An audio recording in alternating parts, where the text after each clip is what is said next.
Hello बच्चों, अब हम लोग बात करेंगे रिफ्रैक्शन की। रिफ्रैक्शन का मतलब होता है bending of light ray at the surface.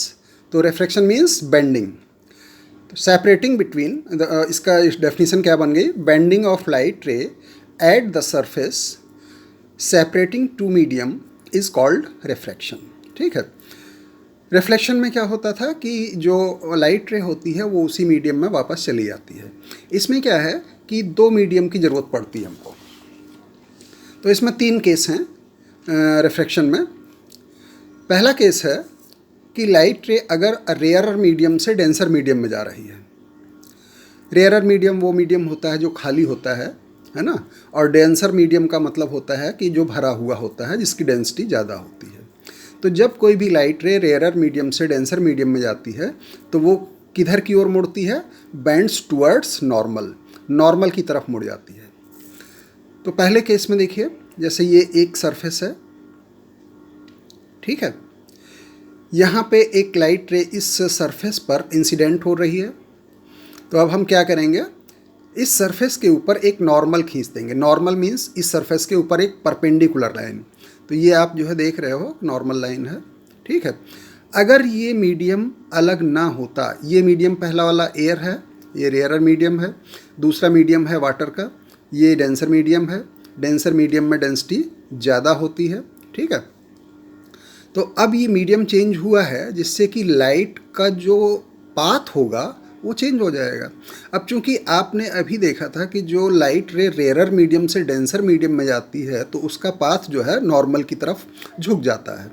तो ये लाइट रे अगर ये मीडियम ना होता यहाँ पे तो इसको सीधे जाना चाहिए था, लेकिन चूंकि मीडियम चेंज हो गया, पहले खाली था अब भरा हुआ हो गया, तो अब ये लाइट रे जो इधर जा रही थी वो इधर नॉर्मल की तरफ झुक जाएगी, ये इस तरीके से। तो बच्चों ये कहलाती है इंसिडेंट रे, और ये आपकी चूँकि रिफ्रैक्शन के बाद में मिली है तो ये रिफ्रैक्टेड रे कहलाएगी। नॉर्मल और इंसिडेंट रे के बीच में जो एंगल होता है वो एंगल ऑफ इंसिडेंस कहलाता है। नॉर्मल और रिफ्रैक्टेड रे के बीच का जो एंगल होता है वो एंगल ऑफ रिफ्रैक्शन कहलाता है, ठीक है।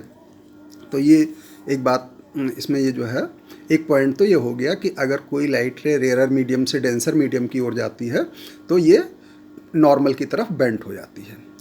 इसमें जो दूसरा केस है वो इसका ठीक उल्टा कर दीजिए कि अगर कोई लाइट रे डेंसर मीडियम से रेयरर मीडियम में जाती है तो क्या होगा?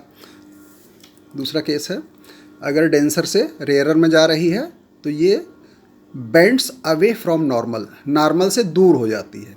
इसमें भी देखिए ये एक सरफेस है, ये एक इंसिडेंट रे आई इस सरफेस के ऊपर गिरी, तो यहाँ पे आप एक नॉर्मल ड्रॉ कर दीजिए, परपेंडिकुलर लाइन। क्योंकि यहाँ पे देखिए वाटर है, वाटर में मतलब जो है कि इसमें ये जो डेंसर मीडियम होता है इसमें स्पीड ऑफ लाइट जो होती है वो कम होती है, और जो वैक्यूम होता है, एयर होती है, उसमें स्पीड ऑफ लाइट वो ज़्यादा होती है।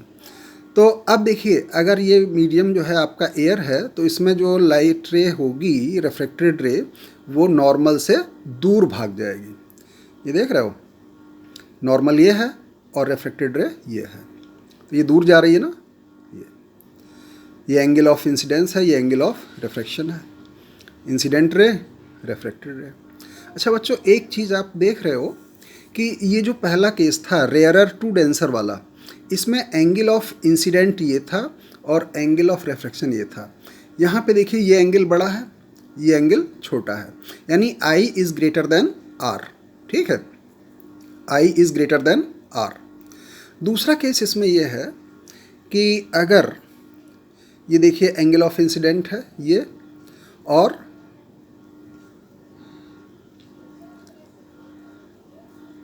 ये है एंगल ऑफ रिफ्रैक्शन, ठीक है। अब ज़रा देखो ये एंगल बड़ा है या ये एंगल बड़ा है?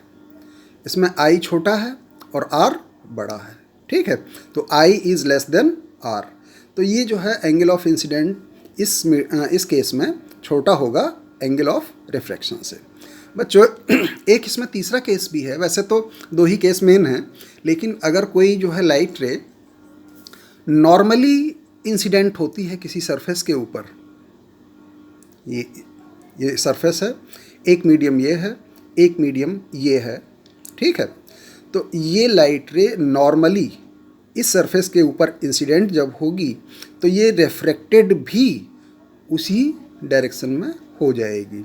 यानी यहाँ पर यहाँ पे देखिए एंगल ऑफ इंसिडेंस, जैसे ये रिफ्रैक्टेड रे है तो ये भी इसी के ऊपर बनेगी। यानी इन दोनों रे के बीच का जो एंगल होगा नॉर्मल, ये इंसिडेंट रे है और इसी पर ही तो नॉर्मल है, तो इन दोनों के बीच में यानी इंसिडेंट रे और नॉर्मल के बीच का जो एंगल होगा वो जीरो होगा। रिफ्रैक्टेड रे, देखिए रिफ्रैक्टेड रे ये सीधी आ जाएगी और इसी के ऊपर ये नॉर्मल भी है, तो इन दोनों के बीच में भी जो एंगल होगा वो जीरो होगा। यानी इस केस में I इक्वल टू ज़ीरो और R इक्वल टू ज़ीरो, या आप इसको कह सकते हो कि इस केस में दोनों ही एंगल की वैल्यू जीरो होगी यानी इक्वल होगी। इसका मतलब क्या है कि नो बेंडिंग ऑफ लाइट। वो कब किस केस में होगा? नॉर्मल इंसिडेंस के केस में। तो ये 3 केस थे बच्चों इसमें रिफ्रैक्शन में, कि अगर कोई लाइट रे रेयर मीडियम से डेंसर में जाती है तो वो नॉर्मल की तरफ बेंड हो जाती है, अगर कोई लाइट रे डेंसर मीडियम से रेयर में जाती है तो वो नॉर्मल से दूर हट जाती है, अगर कोई लाइट रे नॉर्मली इंसिडेंट होती है तो वो उसी डायरेक्शन में वापस रिफ्रैक्ट हो जाती है और इन दोनों के बीच में एंगल ऑफ जीरो। तो पहले केस में angle of incidence is greater than angle of refraction, दूसरे केस में angle of incidence is less than angle of refraction, और इस केस में दोनों एंगल इंसिडेंट और रिफ्रैक्शन ये जीरो होंगे। ठीक है, अब हम लोग रिफ्रैक्टिव इंडेक्स पढ़ेंगे नेक्स्ट उसमें।